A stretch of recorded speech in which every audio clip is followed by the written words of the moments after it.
Hello friends, I am doctor Santosh Patil. मैं एक vascular interventional radiologist हूँ।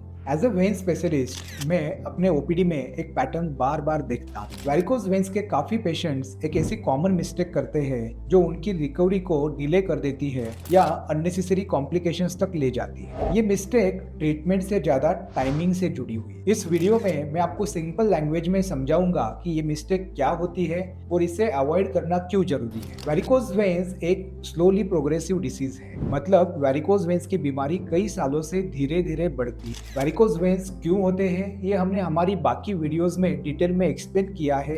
हमारे वेबसाइट पे भी इसका डिटेल में आपको डिस्क्रिप्शन मिल जाएगा। फिर भी मैं आपको ब्रीफली आज बताता हूँ। हमारी वेन्स के अंदर वॉल्स रहते हैं जो इम्प्योर ब्लड लेग्स से हार्ट तक पुश करते हैं। बट जब कुछ कारण के वजह से ये वॉल्स का काम खराब हो जाता है या वॉल्स इनकम्पिटेंट हो जाते हैं तो खून इन वेन्स में जमा हो जाता है और वेन्स फूल जाती है, जिसको हम वेरिकोज वेन्स कहते हैं। जैसे कोई भी बीमारी अलग अलग स्टेजेस के थ्रू जाती है, वैसे ही वेरिकोज वेन्स के भी स्टेजेस होते हैं। फर्स्ट स्टेज में हमें पैरों पे पतली ग्रीनिश ब्राउनिश वेन्स दिखती है जिसे हम स्पाइडर वेन्स या रेटिकुलर वेन्स कहते हैं। सेकेंड स्टेज में ये वेन्स और फूल जाती है, टेढ़ी मेढ़ी हो जाती है और हमें वेन्स के गुच्छे दिखते हैं जिसे हम वेरिकोज वेन्स या वेरिकोसिटीज कहते हैं। इसके आगे के यानी कि थर्ड स्टेज में पैर में भारीपन आना, थकान महसूस होना, सूजन आना, इस तरह से तकलीफ होती है। इसका मतलब होता है कि वीनस प्रेशर बढ़ रहा है but damage is still reversible. Fourth stage में टिश्यू डैमेज होता है और स्किन चेंजेस आते हैं जिसमें स्किन पे काले दाग दिखाई देते हैं, त्वचा ड्राई हो जाती है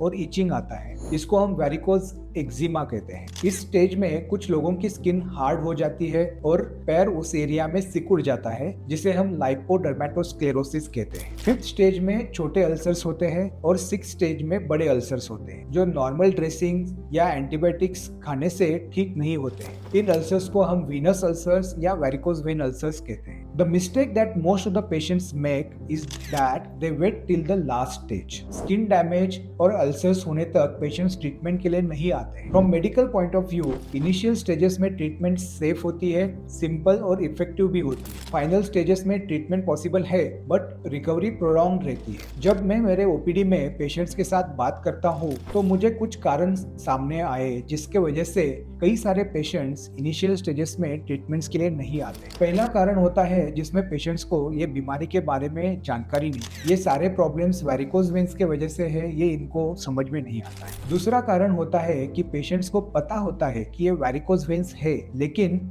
वो घरेलू इलाज करते हैं या कुछ अनसाइंटिफिक ट्रीटमेंट्स ट्राई करते हैं जिसके कारण प्रॉपर ट्रीटमेंट डिले हो जाती है। तीसरा कारण है कि बहुत सारे पेशेंट्स ट्रीटमेंट से डरते हैं। उनको उनके फैमिली फ्रेंड्स या वेलविशर्स ने बताया होता है कि डॉक्टर के पास जाओगे तो वो सर्जरी बताएंगे। As a varicose vein specialist आज मैं इन पेशेंट्स को बताना चाहता हूँ कि मेरे ओपीडी में आने वाले सिर्फ 30 या 40% पेशेंट्स में ही हम सर्जरी की सलाह देते हैं। बाकी 60 to 70% पेशेंट्स को हम कंजर्वेटिव ट्रीटमेंट्स जैसे कि lifestyle changes, compression stockings and dietary changes और एक्सरसाइजेस बताते हैं। सर्जरी में भी हम अब एडवांस्ड मिनिमली इन्वेजिव ट्रीटमेंट्स करते हैं जैसे कि वीनासिल है, लेजर है या स्क्लेरोथेरेपी ट्रीटमेंट्स भी है। ये ट्रीटमेंट्स में कोई भी कट नहीं आता है या स्टिच नहीं लगता है, रिकवरी फास्ट हो जाती है और सेम डे से पेशेंट्स अपना काम नॉर्मली कर सकते। इसलिए फ्रेंड्स, अगर आपको पैरों में फूली हुई वेन्स दिख रही है, भारीपन या हेवीनेस महसूस हो रहा है, बार बार सूजन आ रही है तो इसे इग्नोर ना करें। अर्ली स्टेजेस में इवैल्यूएशन और ट्रीटमेंट सिंपल, सेफ और इफेक्टिव होता है। लेट स्टेजेस में ट्रीटमेंट पॉसिबल होता है